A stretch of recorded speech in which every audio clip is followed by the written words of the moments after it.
The heart monitor flatlines. Madame Yuna's body convulses once, then goes still. 32 doctors freeze like statues around the ICU bed, their expensive degrees suddenly worthless. Rain hammers against the floor-to-ceiling windows of Seoul Memorial West. Each drop a countdown nobody can stop. The machines scream. Someone shouts for atropine. Another voice demands epinephrine. Hands collide over 4 lines. A syringe clatters to the floor. Ryan Tae-hyun stands at the foot of his mother's bed, motionless. Black tattoos crawl up his throat like smoke frozen in skin. His suit is perfect. His face is carved stone. But his hands tremble just enough that everyone pretends not to notice. Clear the room. His voice cuts through the chaos like a blade through water. Nobody moves fast enough. Now, the doctors scatter. White coats blur past security guards who look like they bench press motorcycles for fun. Within seconds, only the chief neurologist remains, clipboard shaking in his grip. The old man's glasses fog with sweat. Mr. Tae-hyun, we've exhausted every protocol. You told me she had 72 hours. Ryan's eyes don't blink. That was 6 hours ago. Hi viewers, kindly tell us where you're watching from and what time it is. The neurologist's mouth opens, closes, opens again. Her body is rejecting stabilization. Every intervention triggers cardiac arrest. We've never seen anything like. Ryan raises one finger. The doctor goes silent, so fast his teeth click. Outside, lightning splits the sky. For 3 seconds, the backup generators kick in and the room goes dark except for the glow of dying monitors. When the lights return, Madame Yuna looks smaller, frilier, like she's already halfway gone. Ryan moves to her bedside. His mother's hand feels cold in his. The woman who stitched up knife wounds in basement clinics. The woman who fed him rice when they had nothing else. The woman who never once asked where the money came from after he turned 16. Iomioni, he whispers. The word breaks in his throat. Her eyelids flutter but don't open. The monitor shows a heartbeat, so Weekit barely registers. A nurse bursts through the door, face flushed. Sir, we have a code situation in. Get out. She vanishes. Ryan pulls out his phone. His thumb hovers over a contact, labeled only with a single red dot. The kind of call that starts wars. The kind of call that makes people disappear. But before he can press it, the chief neurologist clears his throat. There is one thing. The old man's voice shakes. Experimental. Unproven. The medical board would never approve. I don't care about boards. Ryan's stare could burn holes through steel. What is it? A neurocardiac reset. It requires someone with an intuitive understanding of trauma response. Not training. Instinct. The doctor removes his glasses, wipes them with trembling fingers. The problem is, we don't have anyone like that on staff. Then find someone. Sir, even if such a person existed, the window is. The heart monitor's beeping slows. Stretches. Each gap between sounds feels like falling. Ryan's jaw clenches. His free hand curls into a fist, so tight his knuckles go white. Around them, Los Angeles spreads out like a grid of lights and secrets. Millions of people who have no idea that in this single room, a storm is about to break. How long does she have? Ryan's voice drops to barely a whisper. The neurologist checks his watch, swallows hard. Minutes, maybe less. And that's when the overhead speaker crackles to life. ICU override. Room 512. All available personnel respond immediately. Far below, in the ambulance bay, elevator doors slide open. Yellow emergency jacket. Braided hair tied up neat. A medical pack almost too big for small shoulders. 12 years old and completely unaware that she's about to walk into a moment that will rewrite everything. Do you believe some people are born to save lives? Drop a comment below. Zeri Caldwell's sneakers squeak on the polished hospital floor. She's not supposed to be here. Her shift ended 2 hours ago. But the EMT supervisor radioed about a misplaced trauma kit, and Zeri never leaves equipment unaccounted for. That's the rule. You check everything twice. You never assume. A nurse sprints past her, nearly knocking her sideways. Then another. Then a doctor moving so fast his stethoscope swings like a pendulum. Something's wrong. Zeri's been around emergency medicine long enough to recognize the specific rhythm of panic. She adjusts the strap of her medical pack and keeps walking. 3rd floor. ICU storage. That's where the kid should be. Hey kid, wait. A Filipino nurse with kind eyes and stress lines grabs Zeri's shoulder. Her name tag reads Garcia. You cleared for ICU access? Only if someone needs help. Zeri's voice is calm, steady, the way her grandmother taught her before the cancer took her voice. Nurse Garcia hesitates. Her eyes scan Zeri's face like she's trying to solve an equation. Then the overhead speaker screams again. ICU 512. Critical override. This is not a drill. Garcia's grip tightens. Come with me. Don't touch anything. Don't speak unless someone asks you a direct question. Understand? Zeri nods. They move through corridors that smell like antiseptic and fear. Past security checkpoints where men in black suits watch everyone with dead eyes. Past a waiting area where nobody's actually waiting because everyone's been cleared out. The elevator ride up feels longer than it should. Garcia's breath comes fast and shallow. Who's the patient? Zeri asks. Someone important. Garcia doesn't elaborate. The elevator dings. 5th floor. The doors slide open onto chaos. Doctors everywhere. Nurses running with equipment. Machines wheeled at sprinting speed. At the center of it all, a single room with its door propped open by a crash cart. Light spills out harsh and clinical. Voices overlap in desperate harmony. Blood pressure dropping. Push another round. She's not responding. Zeri follows Garcia through the gauntlet. Nobody stops them. Everyone's too focused on the crisis unfolding inside room 512. When they cross the threshold, the temperature seems to drop 10 degrees. An old woman lies in the bed, skin pale as moonlight. Monitors everywhere, for lines tangled like spider webs. And surrounding her, more doctors than Zeri's ever seen in one place. They move like a coordinated machine that's forgotten how its parts fit together. But that's not what makes Zeri's breath catch. It's the man standing at the foot of the bed. Tall, stone-faced, tattoos crawling up his neck in patterns that look like they mean something.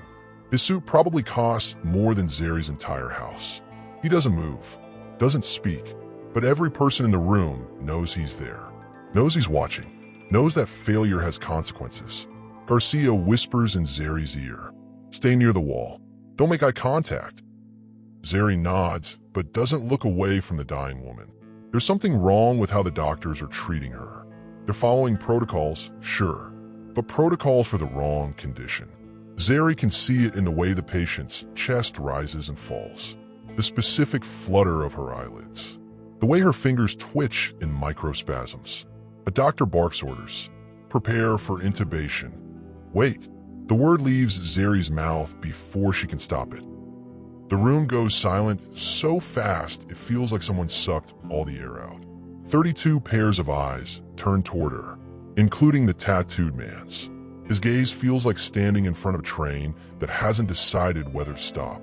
The chief neurologist's face goes red. Who authorized the child? But before he can finish, the heart monitor alarm screams louder. And Madame Yuna's vitals drop so fast the numbers blur. Everything happens at once. 3 doctors lunge for the crash cart. 2 more grab intubation equipment. Someone yells about compressions. Another voice demands more epinephrine. Hands everywhere.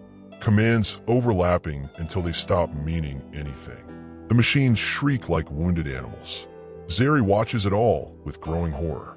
They're making it worse. She can see it in the way Madame Yuna's body tenses with each new intervention. The way her blood pressure spikes, then crashes. The way her breathing becomes more irregular, not less. They're treating symptoms instead of the source.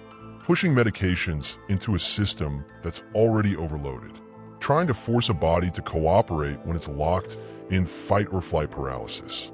Stop. Zeri's voice is small but clear. Nobody hears her. Or maybe they choose not to. A doctor prepares to inject something directly into the foreline. Zeri recognizes the vial. Beta blocker. It'll slow the heart even more. She moves without thinking, darting between two nurses, reaching out. A hand catches her wrist mid-air. She looks up into the face of the tattooed man. Up close, his eyes are dark brown, almost black. There's no anger in them, no threat, just intense, focused attention, like he's reading her the way she reads patients. "Speak," he says quietly. The room goes still. Doctors frozen mid-motion, nurses holding their breath. Even the rain outside seems to pause. Zeri swallows hard. Her heart isn't failing, it's drowning. The chief neurologist scoffs.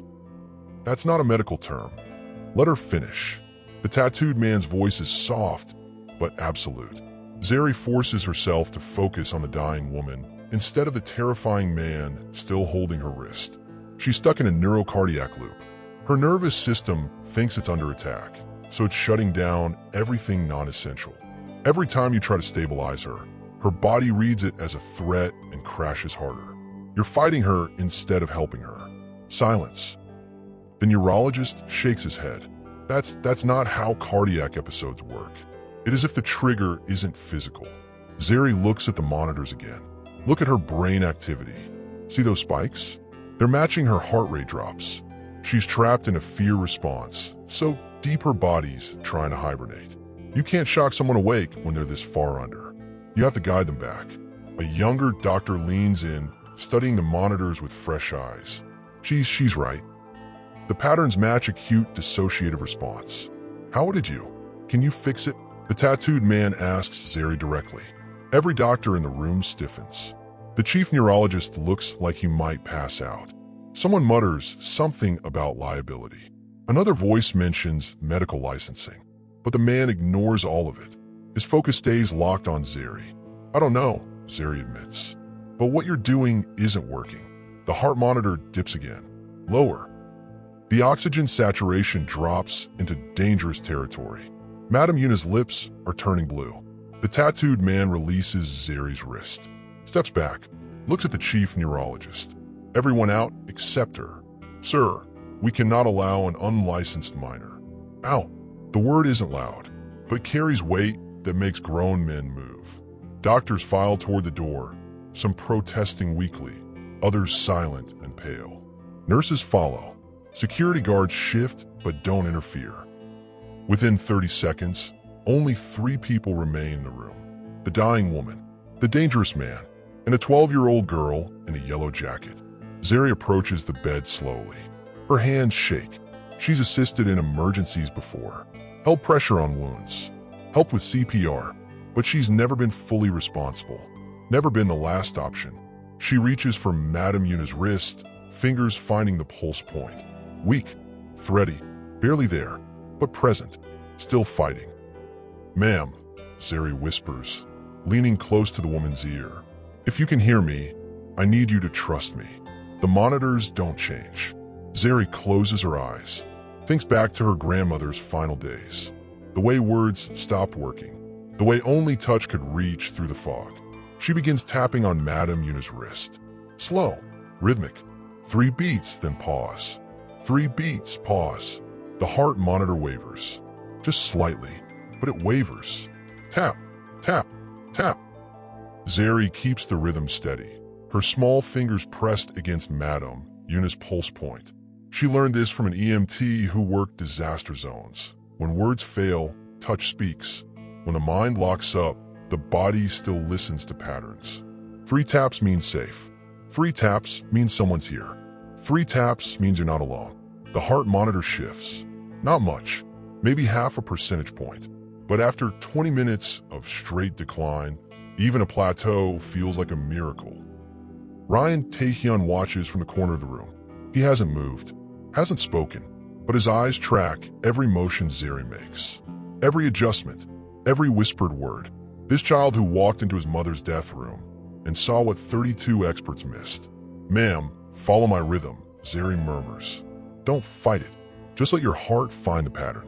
Tap, tap, tap, pause." The oxygen saturation ticks up, just 1 point, then another. Zeri reaches into her emergency pack with her free hand, pulling out a small tactile stimulation device.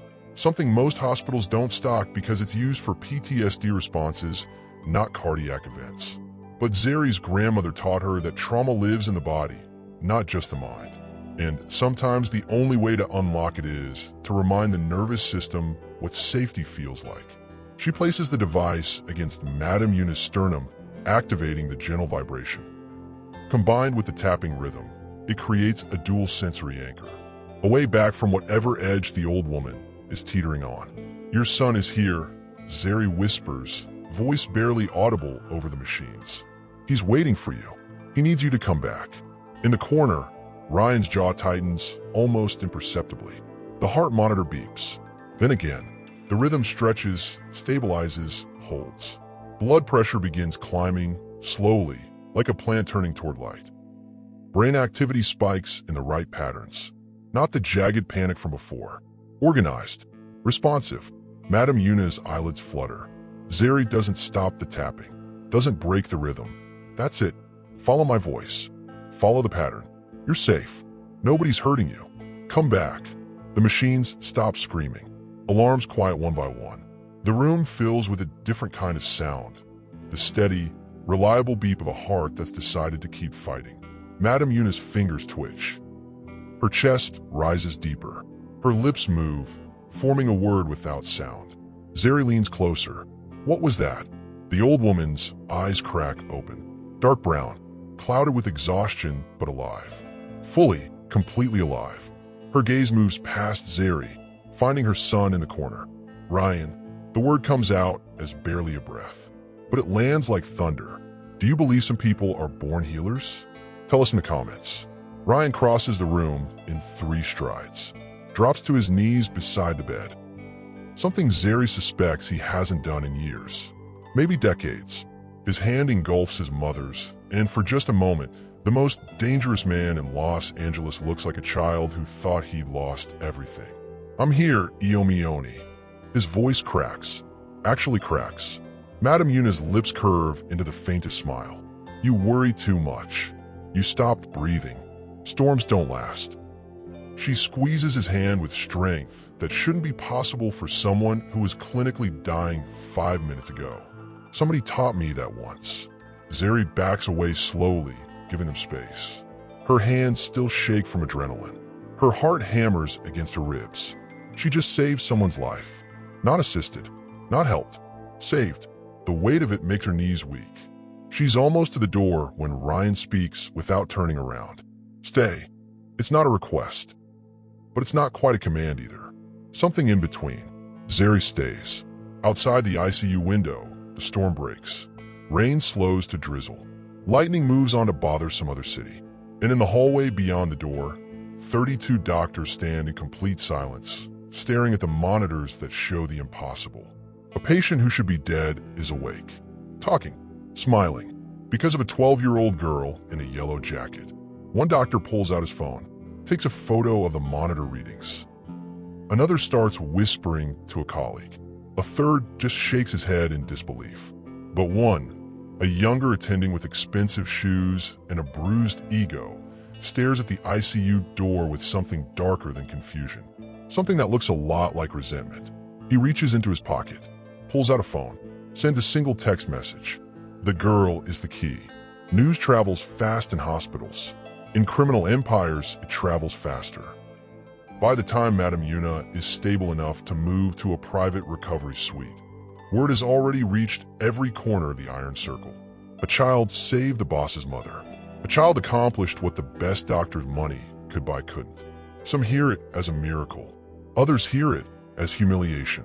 And in the shadows where rival syndicates watch and wait, they hear it as opportunity. Zeri sits in the hallway outside the recovery room, legs swinging from a chair too tall for her. Her emergency pack rests between her feet. She should leave, go home. Her mom's probably worried sick. But every time she stands up, her legs feel like jelly. The adrenaline crash is hitting hard.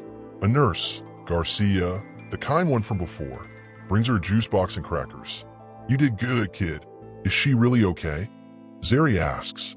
Her vitals are better than they've been in days. Garcia sits down beside her. "Whatever you did in there, it worked." The doctors are calling it spontaneous remission. But we both know better. Zeri pokes the straw through the juice box. Takes a sip. I just help her remember how to breathe. That's more than 32 specialists could figure out.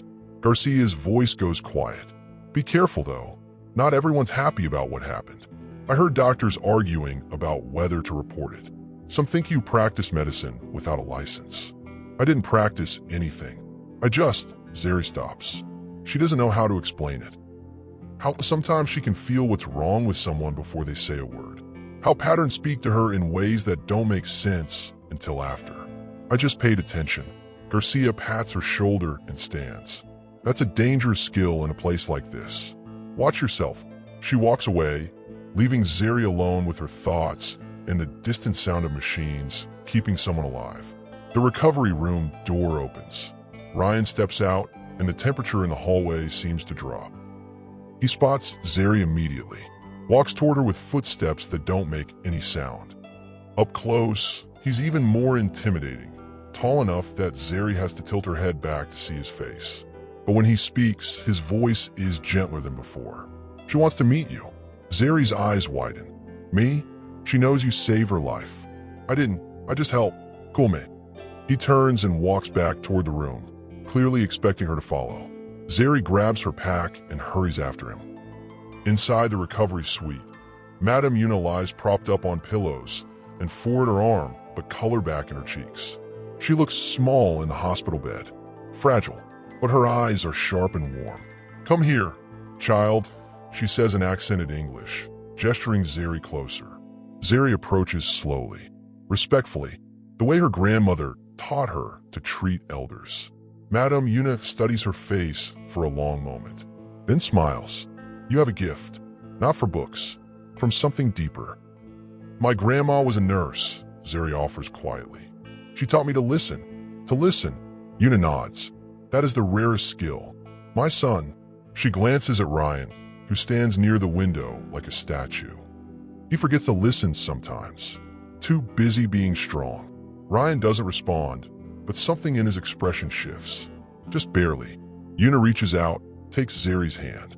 Her grip is surprisingly firm. Thank you for giving me more time. You're welcome. Zeri's throat tightens with unexpected emotion. Go home now. Your mother will worry. Yuna releases her hand. But we will not forget what you did.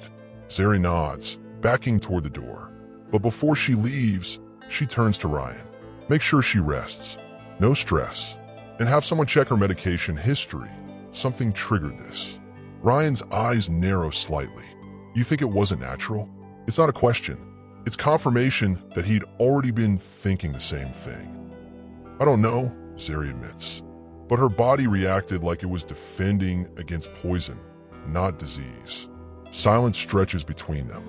Ryan processes this information with the stillness of someone who's used to sorting threats from noise. Then he nods once. I'll look into it. Zeri leaves before she says anything else. Before she gets pulled deeper into something that feels dangerous in ways she doesn't fully understand. She makes it to the elevator, presses the button for the ground floor. The doors start to close.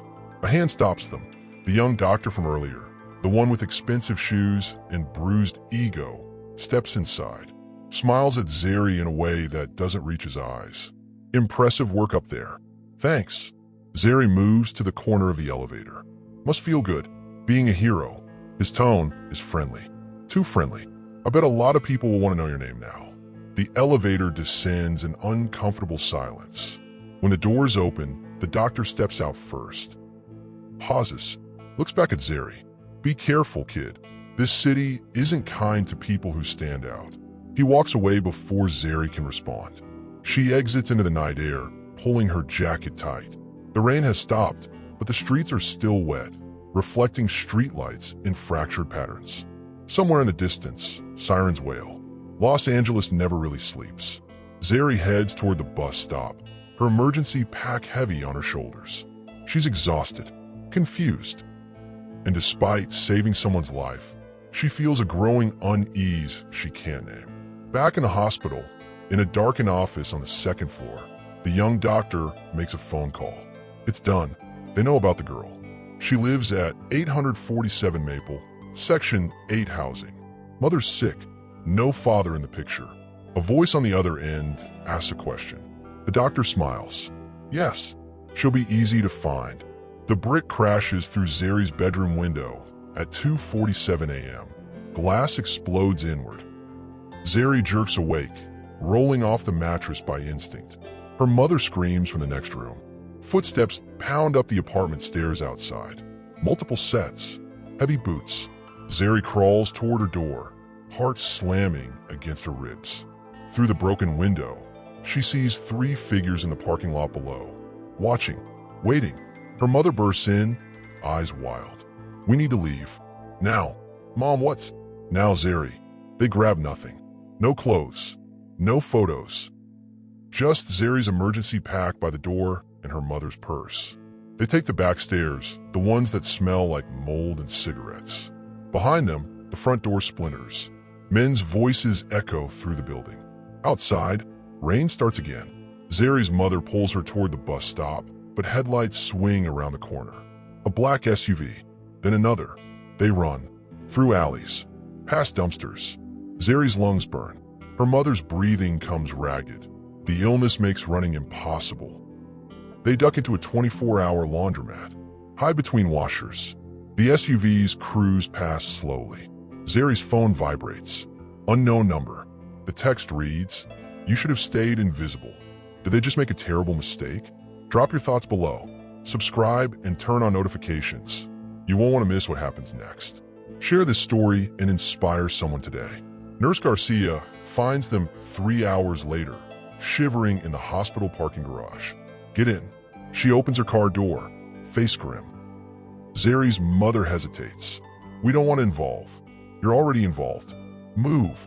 They drive in silence through pre-dawn Los Angeles. Garcia keeps checking the rearview mirror, takes random turns, doubles back twice, finally pulls into an underground parking structure downtown. 5th floor, apartment 5G, doors unlocked. Garcia hands Zeri's mother a key card. Don't leave. Don't open the door for anyone except me, or, she pauses, or someone with this. She shows them a photo on her phone, a tattoo pattern, the same pattern Zeri saw crawling up Ryan's neck. Why are you helping us? Zeri asks. Garcia's expression hardens.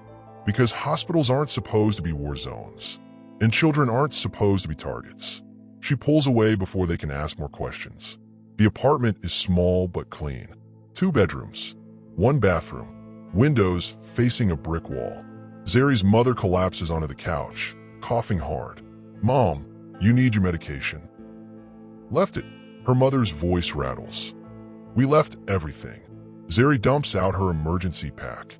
Bandages, gauze, antiseptic, a few over-the-counter pills. Nothing that helps with chronic respiratory failure. Her mother needs prescriptions they can't afford to replace. Zeri stares at her phone. The unknown number hasn't texted again, but 6 missed calls show from the hospital. 2 voicemails from numbers she doesn't recognize. She deletes them all. What would you do to protect your family? Como pido? Don't forget to subscribe and hit that notification bell. The next chapter drops soon. Share this story and let's inspire others together. The knock comes at noon. 3 sharp raps. Zeri freezes mid-step. Her mother sits up from the couch, eyes wide with fear. It's Garcia. A voice calls through the door. Open up. But it's not Garcia's voice. It's Ryan's. Zeri approaches slowly. Checks the peephole. Ryan stands alone in the hallway. Hands visible. No weapon. Behind him, 2 men in suits wait by the elevator. She opens the door crack. Your mother needs medication. Ryan holds up a pharmacy bag. May I come in? Zeri's mother appears behind her. How did you? Garcia told me. He steps inside without waiting for permission, setting the bag on the kitchen counter. Everything on your prescription list, plus antibiotics and an inhaler. He pulls out bottles one by one. Zeri checks the labels. All correct. All prescribed to her mother's name. What? Zeri asks. Ryan's dark eyes settle on her. You saved my mother's life. I protect what's mine. We're not yours. You became mine the moment you walked into that ICU. His voice carries no threat, just certainty. The people who came to your apartment work for someone who doesn't want my mother alive. They think you're leverage. Zeri's stomach drops. We led them to you. No, they were always coming. Ryan moves to the window, checking the street below. But now they've made it personal. Her mother takes the medication with shaking hands, swallows pills, uses the inhaler. Color slowly returns to her face. What do we do? She asks quietly. Ryan turns from the window. You stay here until I handle it. Handle what? The doctor who gave them your address. His expression doesn't change. And everyone he told. Is revenge ever justified? Tell us what you think. Subscribe now and turn on notifications so you don't miss the next chapter. Share this story. It might inspire someone who needs it today. The young doctor's body washes up in the Los Angeles River 3 days later. Accidental drowning, the police report says. Too much alcohol. Slipped and fell. These things happen, but Zeri knows better. She sits in the safe house apartment, watching news coverage on her phone. Her mother sleeps in the next room, finally resting without coughing. Garcia brings groceries every morning. Ryan hasn't returned since that first day. Until now, he appears in the doorway like a shadow, gaining form. Pack your things. Where are we going? Zeri asks. Somewhere safer.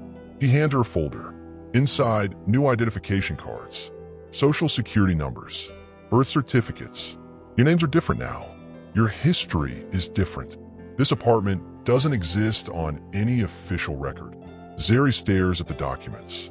Her photo, a stranger's name. You're erasing us. I'm protecting you.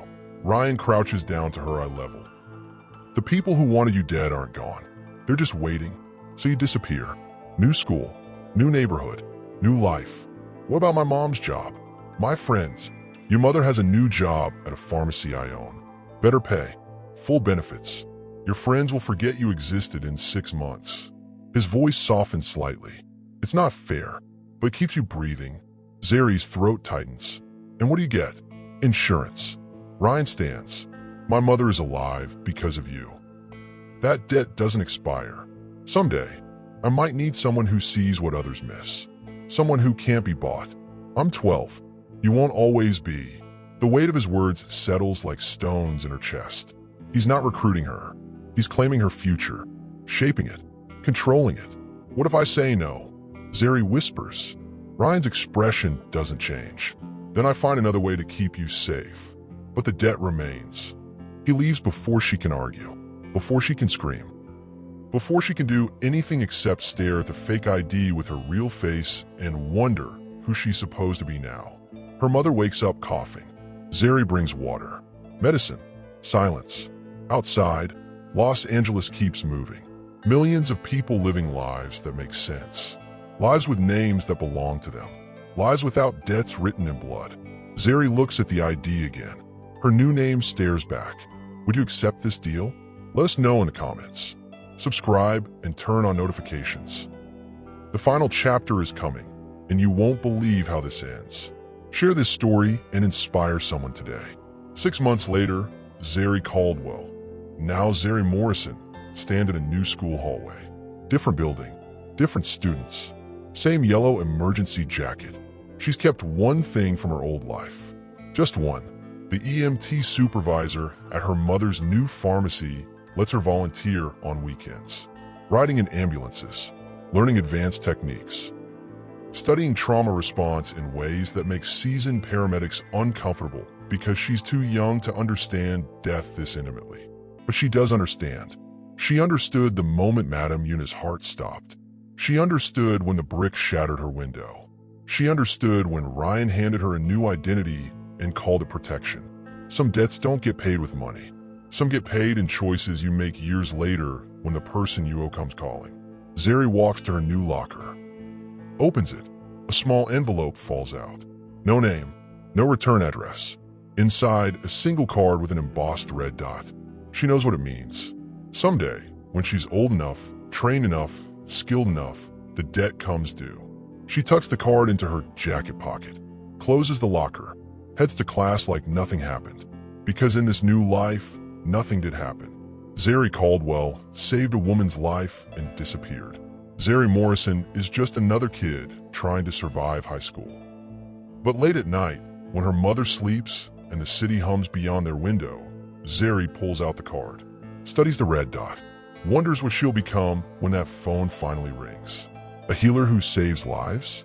Or something darker that Los Angeles needs? She doesn't know yet, but the choice is already made. It was made the moment she walked into that ICU and refused to stay silent.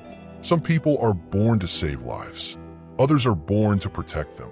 And some are born to do both, no matter the cost. What do you think Zeri will become? Drop your answer in the comments. Subscribe and turn on notifications. We have more incredible stories coming that you won't want to miss. Share this story and inspire someone who needs hope today.